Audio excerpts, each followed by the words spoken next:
This is a fan-generated show. If you would like to support us, please go to jamieglazov.com, and also don't forget to subscribe to our YouTube channel. All your support is greatly appreciated. Good evening. Welcome to the Glazov Gang. Tonight, Farrakhan's shameful stance on slavery. As black Africans were being sold as chattel, the Nation of Islam preacher refused to come to their aid. With us this evening, Dr. Charles Jacobs, the president of Americans for Peace and Tolerance. Charles, welcome back to the program. Thank you for having me, Jamie. Great to have you. You've been writing about this quite a bit in the recent past, at the tablet, now at the forward, Farrakhan's shameful stance on slavery. Let's begin. What inspired you to start writing on this recently, Charles? Well, 25 years ago, I started a movement to free slaves in Africa. It was I found out, it was shocking to me when I found out that today, as we live and breathe, and it's going on right now as people watch this show, black people are bought and sold. And they're bought and sold right now in 4 countries in Africa: Sudan, Mauritania, Libya, and Nigeria. And while the Western human rights groups sit in almost complete silence about this, you can buy a black person in, I don't know, Sudan for $40, $50, and Libya for $90. And I started to write about this. I broke the story in the New York Times. I linked up with a Muslim from Mauritania, a black Muslim from Mauritania, named Mohammed Atiye, and we broke the story in the New York Times, and it became a big splash. And so many people wrote to me about it and wanted to know why there was no action on it, that we started a group called the American Anti-Slavery Group. And for years and years and years, we focused America's national attention on Sudan, where Arab, Muslim tribesmen and militia from the north of that country — Sudan's Africa's largest country. The south is made up of black Africans who are mostly Christian and tribalist. And there was a jihad declared, and the people from the north stormed African villages. They came in, swooped down on camels, horseback, trucks with machine guns. They killed the men, and they captured the women and children and made them slaves. And nobody seemed to care.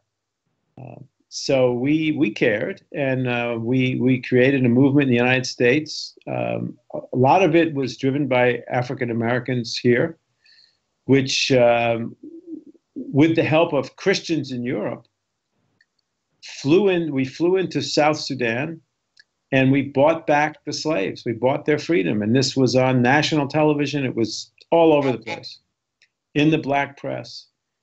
And it turned out that our biggest opponent, aside from the government of Sudan, was Louis Farrakhan, who pretends to be a leader of black people in this country, but whose real allegiance is to Islamic regimes.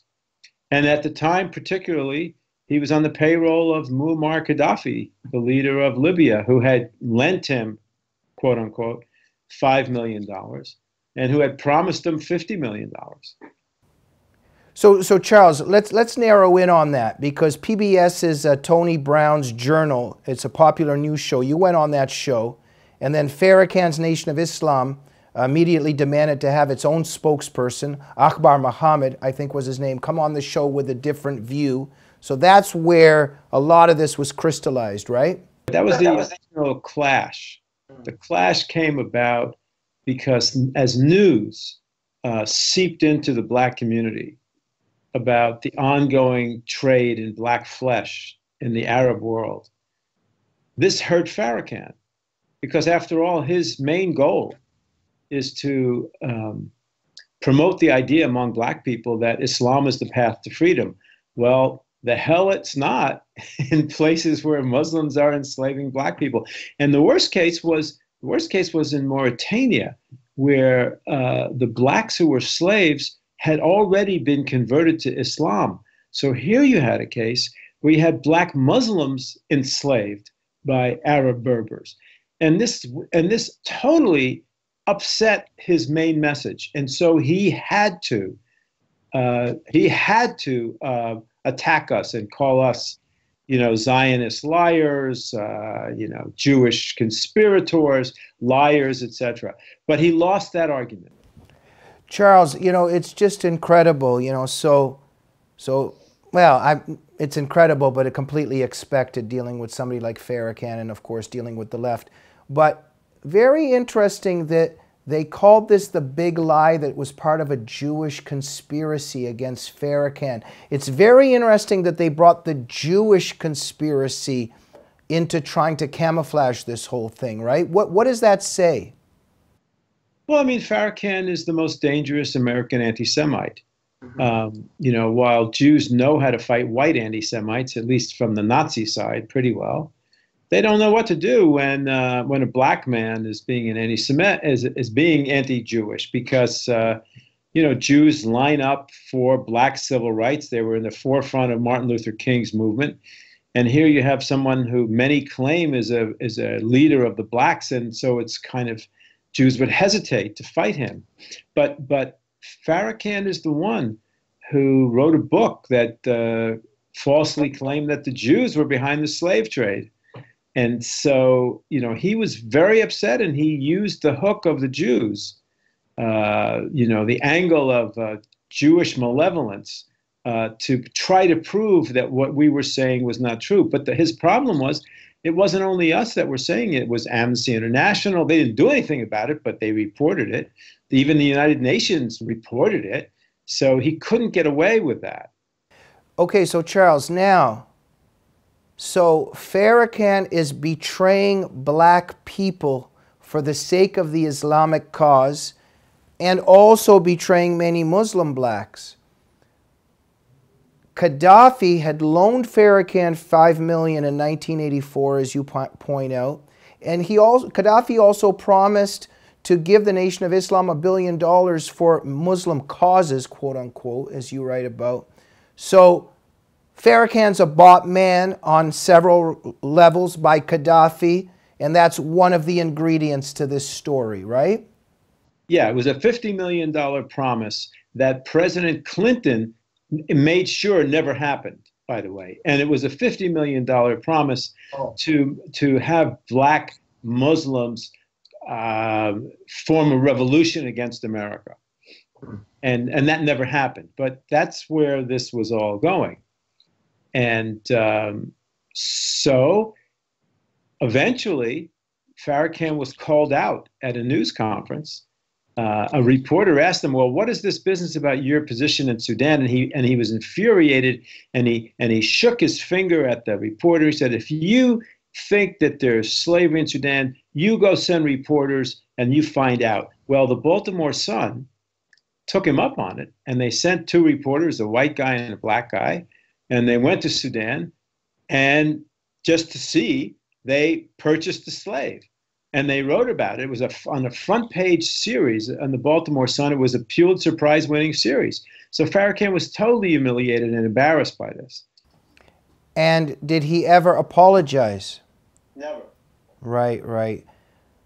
Really disgust. He tried to duck and let it go. And when the South Sudanese won their own country, South Sudan became the world's newest country because of the movement that we started here about the slavery and the massacre of blacks. It got to President George W. Bush, and he ensured that South Sudan, the people of South Sudan, could have a plebiscite, could vote whether or not to stay in Sudan or to have their own black country. And they voted to have their own black country, and they won. And when that happened, the slave raids stopped, and the news about the slavery stopped. And so Farrakhan got a kind of hiatus in the news pouring out about slavery. Now, but however, CNN, if anybody who's watching this, if you Google CNN Libya black slaves, you'll see clips of people being bought and sold, black people being bought and sold by Arabs in Libya. Charles, yeah, there's the Farrakhan thing, just disgusting, grotesque, two words that come to my mind. But you know, something that really warmed my heart. And Charles, you're a really beautiful guy. Let's put that photo up. This is a photo, if I am correct, Charles, of you on a trip to Sudan in April 2011, and you're there to redeem and save black slaves. And this is a picture with just such happy African black children and some black adults. Just what an inspiring, touching photo. Tell us about that photo, Charles. Well, I went to Sudan 3 times. It's an illegal trip. You fly into a war zone. You're not supposed to be there. There is some danger. You know, you can imagine what would happen if there was a raid on the villages that we were there. We were protected by the Black Army, the Southern People's, Sudan People's Liberation Army, but still it was pretty iffy. And I went under the guidance of Christian Solidarity International. They are the heroes of the story, CSI. They're the ones who flew into Sudan week after week, month after month, to bring food, medicine, and money to buy back slaves from Arab slave traders. And I went there 3 times. Once it was on Passover, because that would, I mean, what else should a Jewish boy do on Passover but help free slaves? And my heart was warmed. I was never so emotionally involved and moved by when I saw the slaves be free. And that picture, I guess you could see, I'm a pretty happy person. And those African kids were the tribal kids who were helping CSI move the shipments of goods and pass them out to the freed slaves. Charles, what an inspiring story, and you're inspiring. But I find it interesting. It's very telling, is you call yourself a Jewish boy, but we've got a Jewish man there liberating African black slaves. But Farrakhan is not in that picture, and he did not do that. You did that. No, he would not. He would be totally embarrassed. He's totally embarrassed by the story, which is why it's really important that, I mean, that's not the reason. The reason it's important that blacks in America know the story is because there are still slaves to be freed. Yeah. And they should use, I mean, the black Americans who worked with us were using the power that they had garnered in America through the civil rights movement and through their own liberation to reach across the seas and to free the blacks that history had left behind. Charles, we only have a minute or 2 left. This deserves a whole show, if not 20 shows. What is this psychology? I run into it all the time with leftists, and they're like, oh, racism, racism, racism. And then I tell them, well, oh, you're so concerned about racism. Hey, can you get involved in trying to bring awareness to the black people that are held as slaves by Muslim Arabs in Africa? And they turn white as a ghost, and they're not interested.